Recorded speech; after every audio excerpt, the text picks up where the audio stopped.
So what are the main things that parents do to interact with their child? One is obviously praise, the other one is punishment, and the other one is to try and manipulate them either through guilt or shame. Those three main ones tend to be used in most cases when you're not actually trying to reason with them. When you're trying to influence them emotionally, those are the three things you tend to appeal to. So whether or not these methods have been evolved from just general intuition or whether someone's actually physically written them down, I don't know. But the evangelical church tends to use these principles in the following way, especially when it comes to preach camps or like Jesus camps, the kind of activity camps where the parents will willingly the kind of camps where the parents will willingly bring their children into the actual environment to be lectured to via these preachers. Now the parents will generally know what's going to happen because they've been through it themselves, and that's very important to understand, because what often happens is the parents are often, in many cases, allowing themselves to be manipulated themselves because they've gone through it, and they're kind of expecting the child to kind of take on the same emotional role that they took when they were either younger, or just when they were a younger adult, and they went through the same kind of emotional roller coaster. They kind of want to kind of initiate the child in the same way. Now the preacher will tend to use the kind of following routine, and this is quite universal. I found this as when I was growing up, that almost every camp or event or seminar that I went to, regardless of where or who was doing it, all tended to kind of read from the same hymn sheet. And I do use that phrase unironically because from my point of view, I think they generally were using the same source materials to train themselves up on how to do this. I think this is probably kind of a wide kind of distributed meme within the community of doing a way of doing this that was effective, almost like kind of how you would train someone to psychologically interact with someone, or how advertisers would kind of train a salesman to pitch it to someone. They all seem to follow the same rigmarole, and it tends to start from the children come in. There'll be extremely catchy pop music playing, something really thumping, really getting them in the mood. Kids come in, yeah, this is great fun, we're having a good time. All the parents are kind of encouraging, yeah, we're having a great time too. Aren't you having a great time? Yeah, we're having a great time too. Yeah, praise the Lord. Now, when I say all the praise the Lord stuff, don't take that as a kind of, oh, well, that's the worst, that's the bad part of it. The praising the Lord stuff is just the environment. It could be, praise the clowns, praise the clowns that are coming in to do party balloons. It doesn't matter. The fact that it's Christian is kind of irrelevant at this point. That's not the brainwashing aspect to it. Everyone's kind of under the same ceiling. Everyone assumes it's going to be Christian related anyway. So they're all going to be, yeah, we're here to celebrate God, celebrate Jesus. Everyone's kind of in the same kind of ballpark with that. So it's assumed that most people aren't going to be feeling awkward or manipulated. What it comes to is they start with this fun factor, where people come in, all having a good time. Yeah, are you all happy to be here? Yeah, I'm happy to be here. Yeah, we're going to have some fun today with the kids and Jesus and stuff. They'll very quickly then move into the whole kind of, yeah, we're here to kind of celebrate God. We're here to kind of come close to God. We're here to do blah, blah, blah, whatever's going to do this in relation to God. The second phrase tends to be, it will bring it down to a lecture of about something along the lines of, oh, this is what's going to happen in your life. Everyone feels like they need meaning in their life. Oh, aren't you all growing up needing meaning? Being a kid, every kid wants to attach itself to some sort of role or role model for some sort of figurehead. Be it the preacher, because he's friendly, he's having a good time. Oh, yeah, I like him. He's something to look up to. With their parents, they want to impress their parents. So they then move on to the whole kind of appeal to meaning. They'll say, yeah, this is what, everyone's having a good thing in life. Couldn't it be better? And this is the way we do it. We do it through Jesus. And some kids will be like, oh, yay, Jesus, this is fun. Other kids will already be like, yeah, I love Jesus. And with me, it was kind of like, yay, this is fun. That's not really what I kind of enjoyed the music. Can we have more of the music? I like the music. That was pumping. That was like, it doesn't matter if it was kind of had lyrics about celebrating God. That didn't bother me. It was kind of like, yeah, it's all fun. Have happy fun. The social environment's the kicker. Everyone's feeling connected to each other. You can walk into any club in the UK, and anyone who's been in one before will understand how raising your hands up, closing your eyes, getting lost in the music, becoming, feeling like you're one with everyone in the room. Ecstasy tends to help with that, but you don't necessarily need that.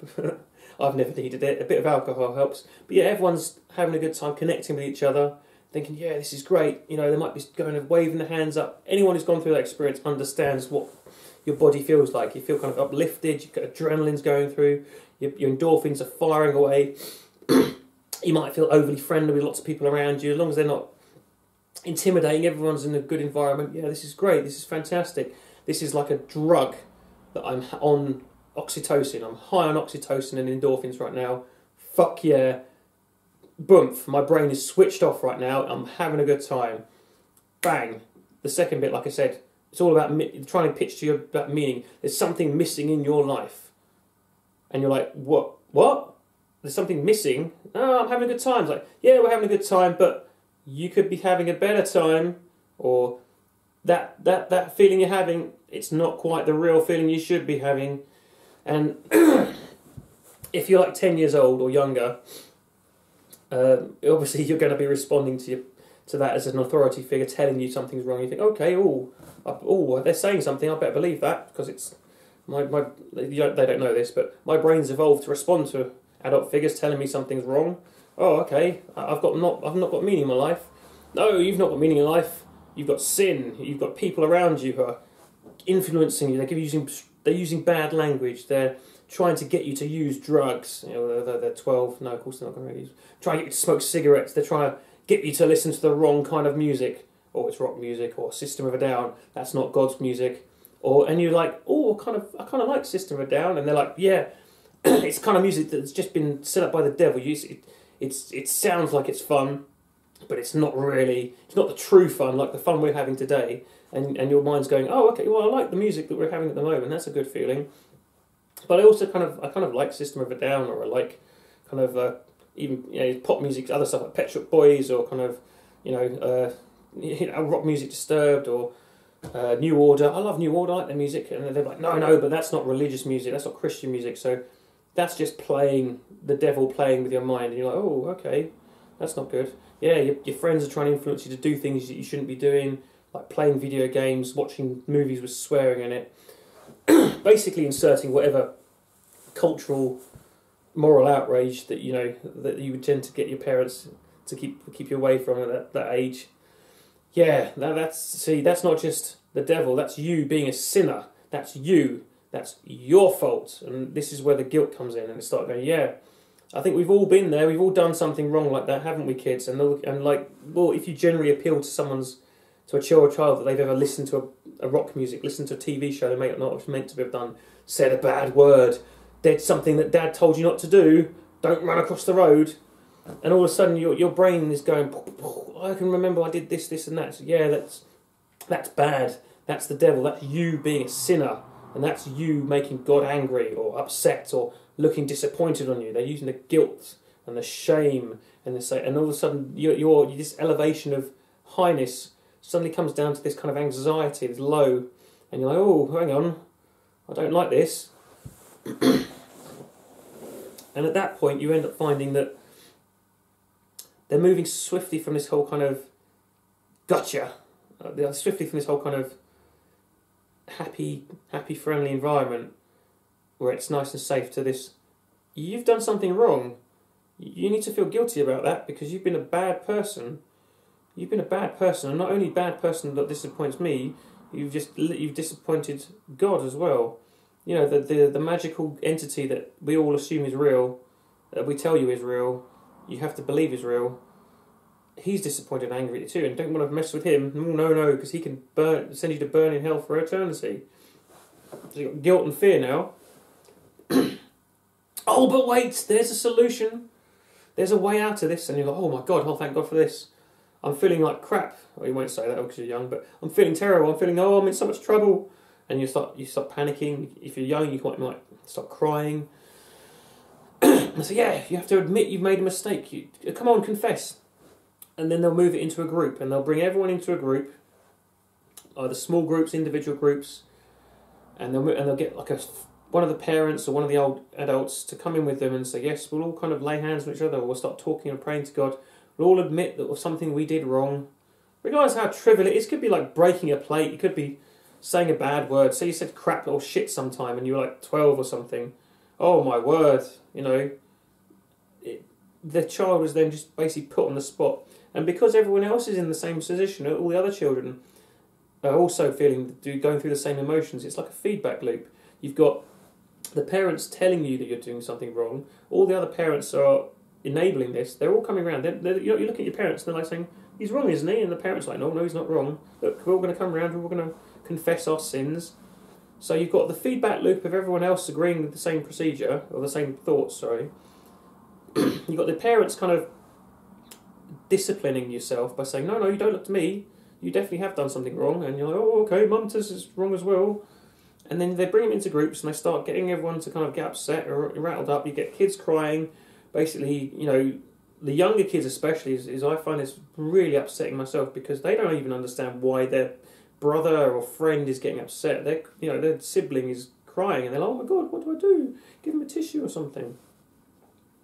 And that point is kind of, it happens in every scenario. Now there's like, okay, well, and then we'll just pray to God at this point, or we'll beg for forgiveness, and then you get this relief of, oh my God, there's a way out, yes. And then it moves on to the whole kind of begging forgiveness, accepting Jesus into your life, and all the usual bullshit where they're just kind of, yeah, you're all so anxious and so in so much trouble, but there's a way out. And of course, you're a child, you're going to grab for the nearest olive branch you're given. And in this case, it's like accepting God, praying to God, praising God, begging for forgiveness. And of course, again, the feedback loop of everyone around doing the same thing, you get sucked up into it.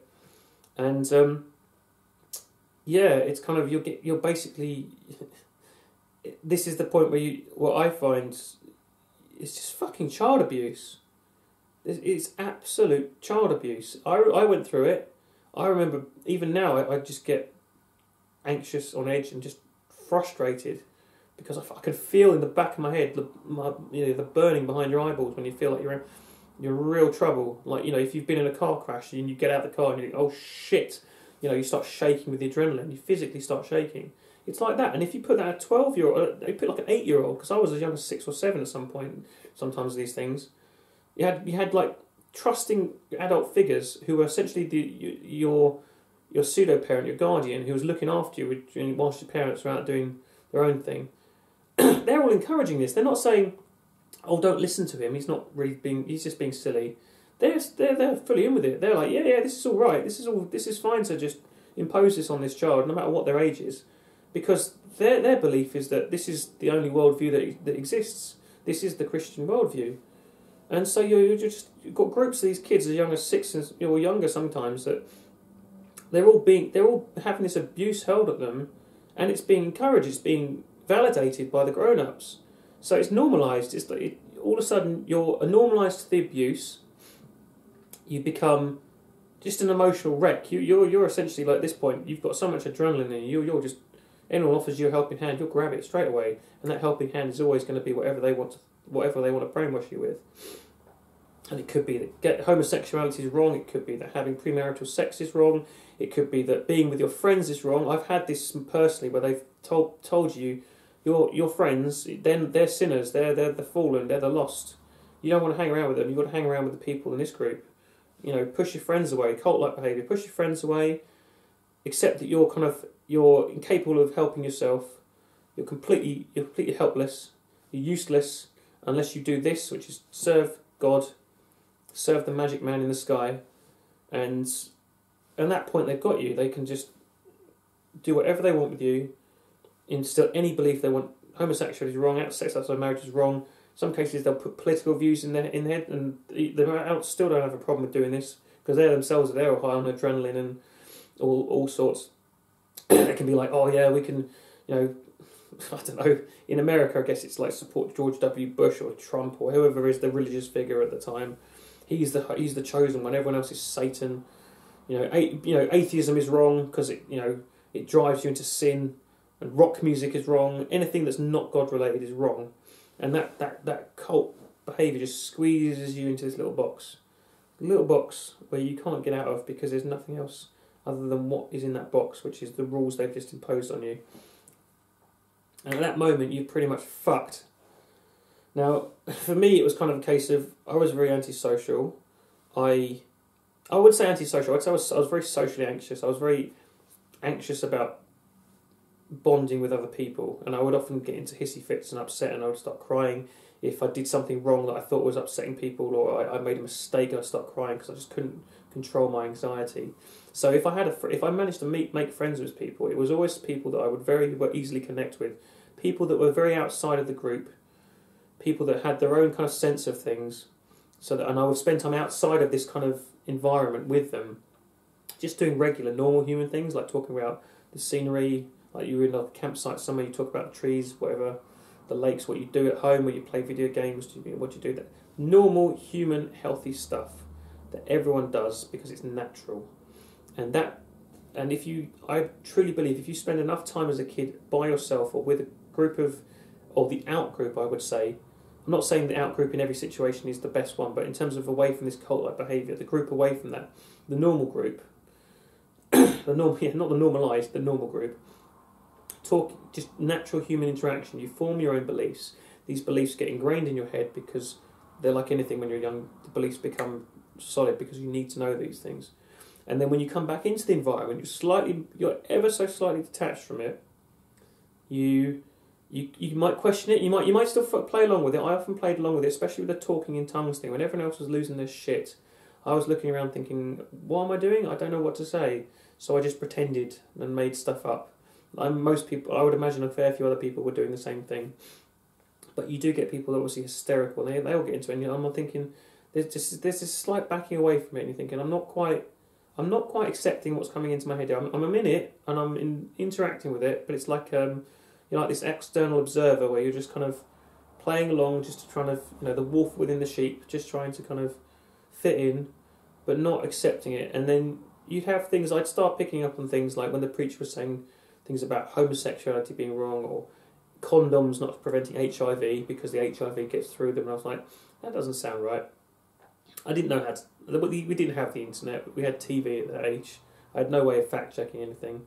I had to go to school and look it up in a book, and at that age I was like 10, so that's primary school. So, I was like, I don't quite believe that, but, whatever. And, of course later on I found out it's bullshit anyway. But it's all this kind of thing where you become detached from it because you've got this other outlet where you can say, well, I can go through this, and then after this is out, I'll go with my friends and play football, and the Christian thing goes away. And you can still interact with them, because whilst I didn't necessarily believe it, I was still in the position where everyone was assumed everyone else was Christian. I wasn't, but I could still kind of, you can not play along, but you had the social skill set where you could kind of interact with people on a Christian level, and they would talk to you about God, and you go, oh, okay, yeah, that's fine, yeah, let's call that Bible passage, I like that one. And they wouldn't feel like you're a threat to them. They wouldn't start preaching, proselytizing to you, as you get 8-year-olds do this because their parents would be telling them to do that, or the preacher would be telling them to do it. So you wouldn't have that. You'd just be playing around football, and then there'd be the God thing, and then you'd be like, yeah, and then you go back to talking about football or sports in general or TV or whatnot. And I think that was, for me, the thing that kind of separated me from it was just needing to kind of being lucky, if anything else. I think it was more down to luck. I think if I'd had different parents, or if I'd been encouraged to do things, or I'd missed out on an opportunity that I hadn't had before, I would quite easily have been sucked into that for years to come, and probably never gotten out. And fortunately for me, when I was a little bit older, I refused to go to religious school because that was definitely something else I didn't want to do.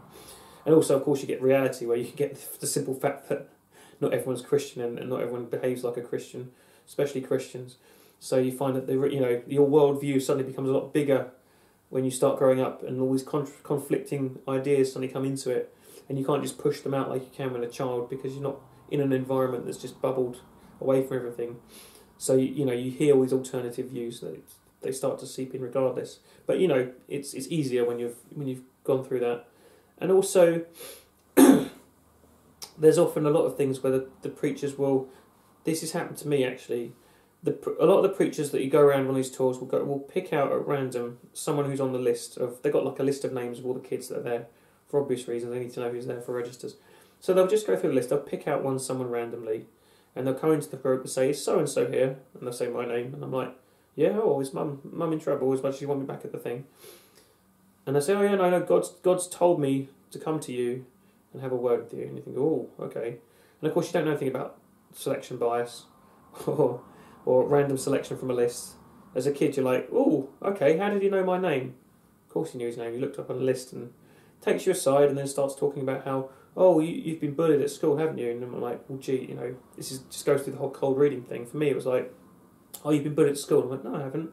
Yeah, you've been bullied at school, haven't you? I'm like, well, no, not really. It's like yeah, you've been. I don't. Sorry, you don't have to lie to me. You've been bullied at school, and I'm like, okay, well, I've you know, kids sometimes pick on me, as every kid gets picked on in some way, and of course, like, oh, see, you've been bullied. Yeah, it's okay to feel so upset, and then it goes into this whole kind of, yeah, you've been bullied. Come on, let it out, and you start crying, you start getting upset. Yeah, I've been bullied. And at this point, it doesn't matter whether you have or haven't been bullied. You've interpreted something in your life that met his criteria, and he's gone, yeah, that's what I'm talking about. Now you should feel upset. And then, of course, it's like he wants you to do something, and if it was like a Catholic priest, he might want to stick your hand down his pants or something.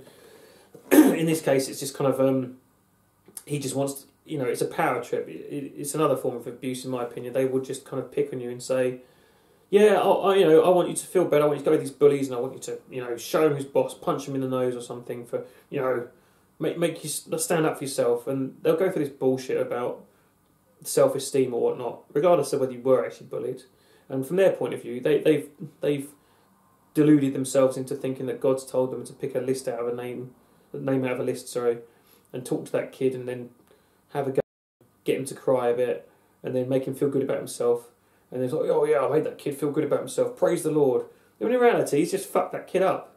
If that was if a Catholic priest or some other paedophile, he probably took him out back and forced him to give him a blowjob or something. Fortunately, in my case, that didn't happen.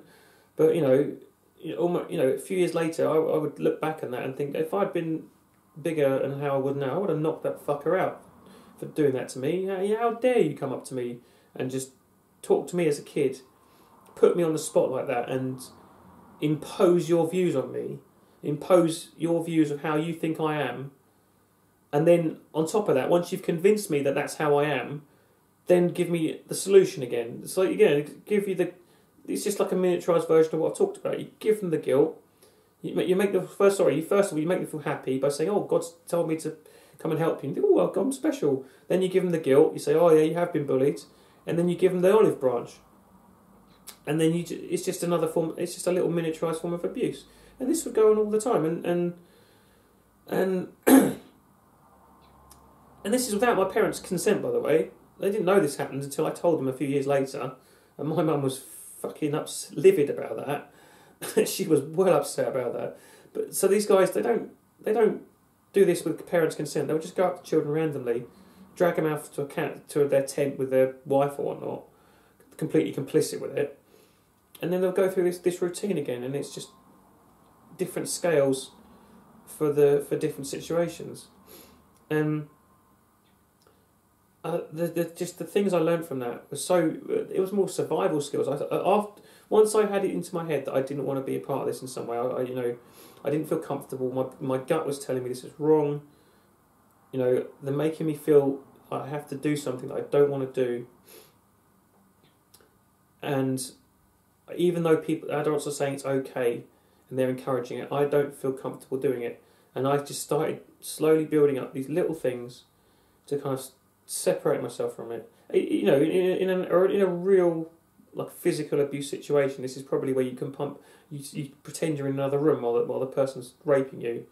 In this case, it was just psychological. I just put myself in a different situation. I'd think about what I'd do afterwards, play along with it, and then it would be over, and then I'd go out and play with my friends.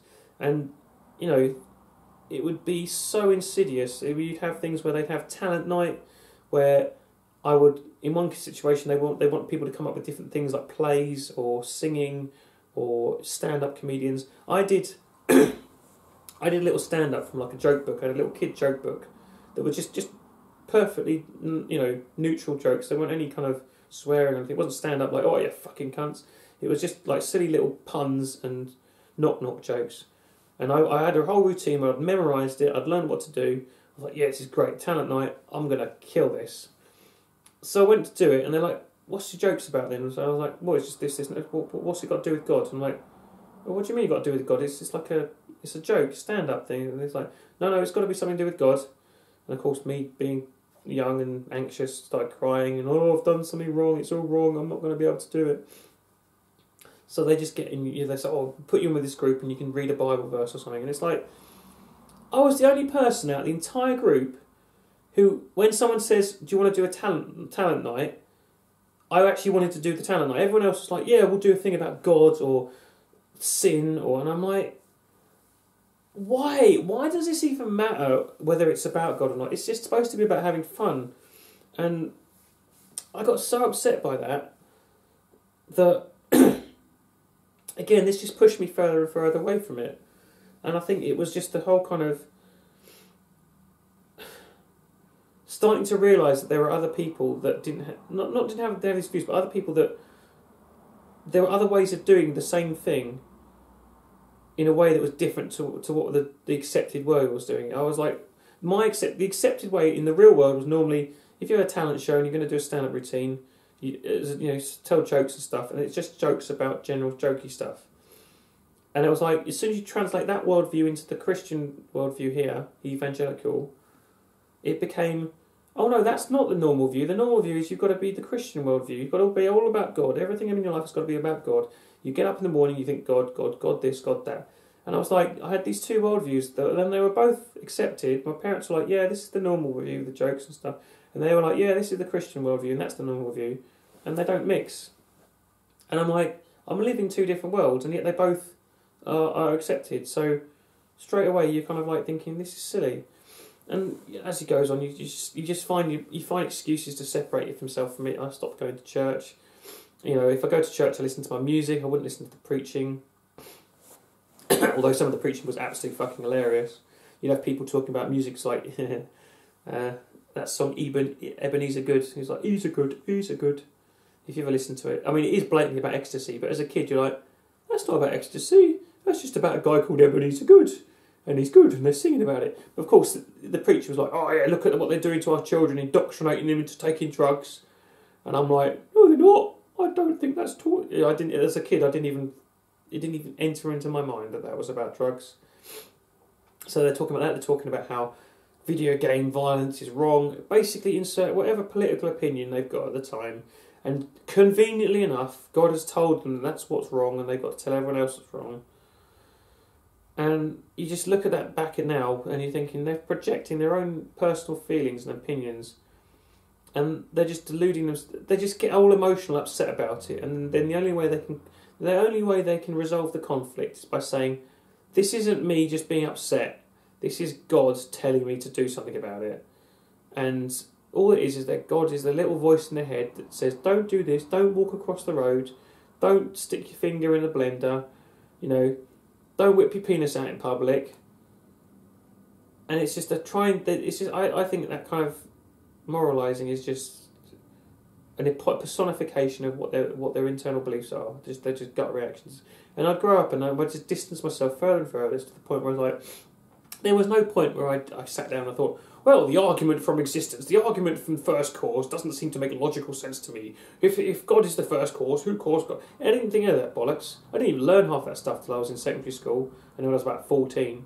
Then I just separated myself. It became, the two worldviews just conflicted enough that I thought, well, this one's more fun. This one makes more sense. This one doesn't make me feel like I'm being violated on a daily basis emotionally. Like I'm not being told I'm feel like shit just for being alive. And I'll go this way. And it was more fun. I had more fun on Sunday, not doing anything. And after a while, I just stopped believing. And it was kind of a case of, it wasn't a case of me going, oh, it doesn't make sense, any of these Bible verses, therefore God must not exist. I didn't even look at Bible verses that much until after I got into the arguments of existence of God. It just became a case of, you know what, I don't really think there probably is a God. If there is a God, I don't know, maybe it's just something out there, an intelligence or something. Even if it is, it doesn't, I can't see it making any difference in my life or the real world out there. All this stuff about burning in hell doesn't make sense to me. And I'd read books on science and stuff and paranormal stuff and debunking UFOs, and I'd be like, yeah, this stuff about kind of psychics and stuff, that kind of the same thing, isn't it? That doesn't make sense. That's just like cold reading, or someone just in the room just kind of moving things around that when you're not looking. Or I'd watched a lot of Penn and Teller and the Magicians Unraveled, where they kind of tell you how the magicians did their tricks, and you're thinking, it's so easy to be tricked by this stuff, and it's really rudimentary stuff. I like learning how things work, and yet other people and myself included, can so easily be tricked into this. Why is it so hard to believe that this can happen with this religion? Because all it is a book that someone wrote thousands of years ago. They're not even alive today. You can't talk to them. And then all these other people that are getting really emotional, and they're just saying these things that seem like their personal views, and they're just saying it's God telling them to say that. All these things, it just seems, what's so difficult to believe about the fact that this might just be like with the psychics or the UFOs, you're seeing something out of the corner of your eye, or like people faking ghosts. It always just seems so silly. And I didn't take this kind of view that science is the be-all, end-all. It was just kind of like, yeah, this science stuff is quite interesting. I quite like this whole kind of, they're explaining to me how this thing works. They're saying, look, this is what the phenomena is.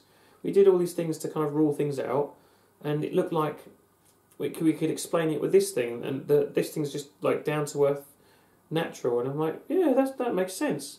I like this. These books are interesting. They've got more stuff. They kind of go through how easy it is to kind of make wrong decisions on things, and then you just start learning how to think better from that. And this is like when you're 15, 16, and then you go off to university, and then it goes into the next level shit where you actually start learning about how to properly think.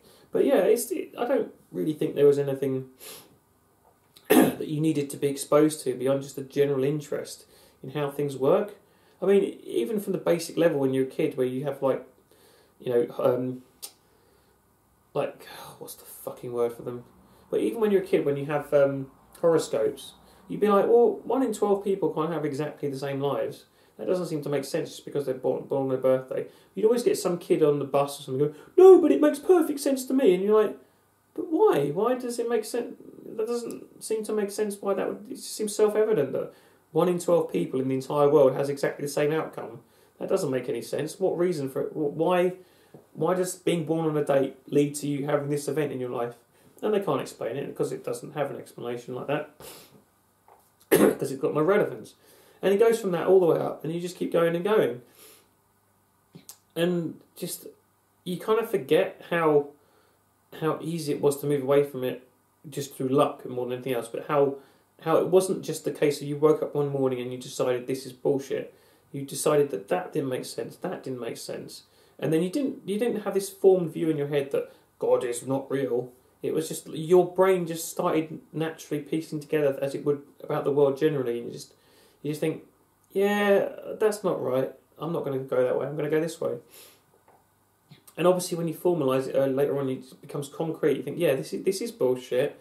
This absolutely does not make any sense. This absolutely is not true, what they're saying. And therefore, what they're doing is not real. God isn't real. This is bullshit.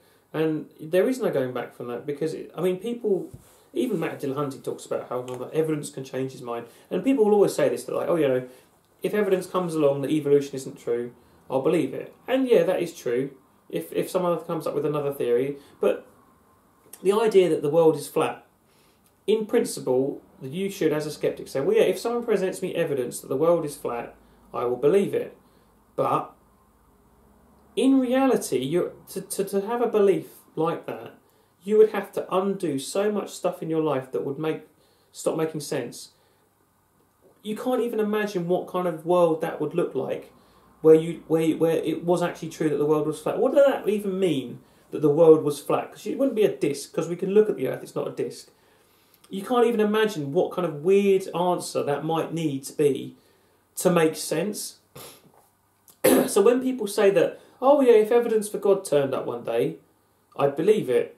You say it on a principle. You say that you would change your mind on principle, but realistically, you wouldn't, because when people talk about God, they're not talking about, first of all, they're not talking about a deist God. They're not talking about some giant space alien that came and seeded the Earth billions of years ago. They're not talking about that. They're talking about a wishy-washy religious God that kind of came down from the clouds through lightning bolts and kind of like invaded your mind and made you feel guilty about being born. And I'm sorry, but that is absolutely fucking bullshit and doesn't match up with anything that we remotely know about the world, once you just delve into it a bit. There's certain facts that you accept wholesale, like about the sun coming, the Earth orbiting the sun. Sorry, the sun orbiting the galaxy, that kind of thing. Those simple things, you look through a telescope, you measure it, A equals B, trigonometry, whatnot, and it's absolutely true. And the only way to falsify that is to come up with such a ridiculous, contrived scenario that the world doesn't make sense anyway, that you'd have to accept something else anyway. And you can picture in your head like, oh, okay, so gods were really aliens back in the day, and you think, okay, that kind of makes sense. If they were aliens, they came down in spaceships or something, and they pretended to be gods. That doesn't mean a god exists. It just means aliens are using godlike powers. They're just aliens. And even then, you look at it and you think, well, that doesn't make sense, because we came up with fire by ourselves, and we came up with technology without needing any just giant step up. So when people say, like, I would believe, if you give me evidence, it's kind of inviting them to say, well, your bullshit that you're peddling, I believe that. If you stick it in my face again, and all you're saying to them really is saying, I'm quite happy to sit here and listen to your absolute contrived bullshit, despite the fact that I've just explained why it's bullshit. You just kind of negated your entire argument by saying that. And you're like, no, you have no evidence. I know what evidence you're going to provide, because you've said it millions of times. You and everyone else has said the same thing every time before. There is nothing new there. The issue, you have no God. The emperor has no clothes. There is no kind of evidence that you can bring to me that will change my mind, because you don't have any. It's kind of it's just saying it for the sake of principle, and you just know that person is going to take that as an excuse to say, well, clearly that person must then secretly either believe in God or think that my argument really does have some merit. And it doesn't have merit. You argue about the existence of God on bullshit grounds. The arguments never work. They never have worked. And to kind of placate them with that statement is just... I think we need to come up with a new statement about that. There's got to be... I think there's got to be a new way of phrasing it, just to say, no, you don't have evidence. You're talking bullshit. Come up with something else, because you don't have anything there. Or just come up with, give them the ultimatum. You haven't got anything. Come up with something else, or change your mind to my view. And it puts the onus on them to do something, or else they have to come change your view. Because then you're not backing down from that then. But anyway, that was a long video about starting from evangelical preaching and this cult-like behaviour, and then getting into my life history. So the kind of standard affair with the standard thing with evangelical... The standard thing with evangelical... Oh, cock!